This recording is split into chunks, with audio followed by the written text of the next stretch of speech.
এই নৈরাজ্যের সাথে যারা জড়িত তারা কখনো কোনোভাবে রেহাই পাবে না। আন্তর্জাতিক বিভিন্ন রুটে উড়োজাহাজের ভাড়া অস্বাভাবিকভাবে বৃদ্ধির পর নৈরাজ্য বন্ধে গেল সপ্তাহে শক্ত অবস্থানে যাওয়ার কথা জানান সংশ্লিষ্ট মন্ত্রণালয়ের উপদেষ্টা। এরপর বিমান ভাড়া কিছুটা কমেছে, তবে সহনীয় পর্যায়ে আসেনি, কারণ এখনও অনেক ট্রাভেল এজেন্সি টিকিট বিক্রিতে প্রতিষ্ঠানের নাম ও দাম লেখা সহ অন্যান্য নিয়ম মানছেন না।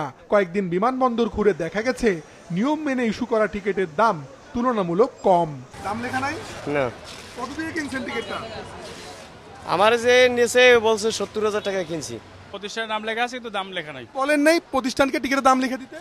প্রতিষ্ঠান কোনো প্রতিষ্ঠানে লিখে দেয় না, তো এই সিন্ডিকেট বন্ধ করতে হবে। ৭০,০০০ টাকা নিতে থাকা তো এইটাতে যদি একটা পাবলিক যায় তার তাহে কি? আমরা যখন বাইরে থেকে টিকিটটা কাটি তখন দাম লেখা থাকে, আর যখন দেশ থেকে টিকিট কাটি তখন দাম লেখা থাকে না। এটা কেন?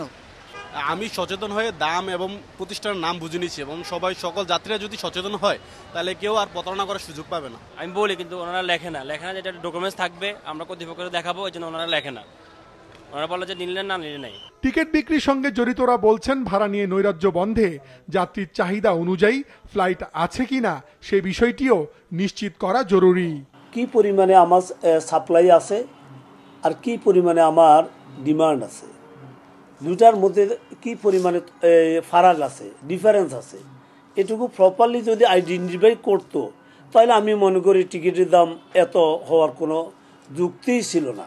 কেউ তো টিকিট ব্লক করে রাখার কোনো সুযোগ নাই গভর্নমেন্টের আইন অনুযায়ী, যে যদি কোনো একটা গ্রুপ সে এয়ারলাইন্স কাছে চায় তার 72 আওয়ার উইদিন 72 আওয়ার তার টিকিট ইস্যু করে ফেলতে হয়।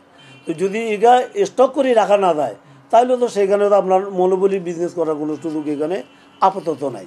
যতক্ষণ পর্যন্ত ফ্লাইট বৃদ্ধি না হবে ততক্ষণ পর্যন্ত এই ধরনের পদক্ষেপ সহায়ক ভূমিকা পালন করতে পারে, কিন্তু মেইন যেই কাজটি হবে সেটি হবে ফ্লাইট বৃদ্ধি করা। ফ্লাইট বৃদ্ধির মাধ্যমেই আমরা করতে পারি, টিকিটের দাম কমিয়ে আনতে পারি। সংশ্লিষ্টরা বলছেন এর পাশাপাশি পাসপোর্ট ও যাত্রীর নাম ছাড়া গ্রুপ টিকিটের নামে কিছু ট্রাভেল এজেন্সির একসাথে অনেক টিকিট কিনতে পারে। এই সুযোগ বন্ধে মনিটরিং জোরদার করলে বন্ধ হবে নৈরাজ্য।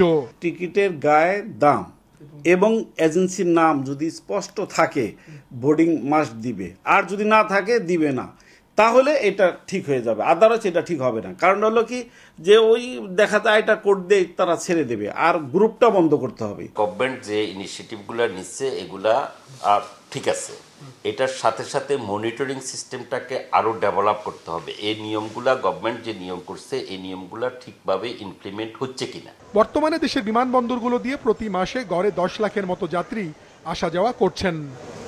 মাশরুক রাহাত, মাছরাঙ্গা সংবাদ, ঢাকা।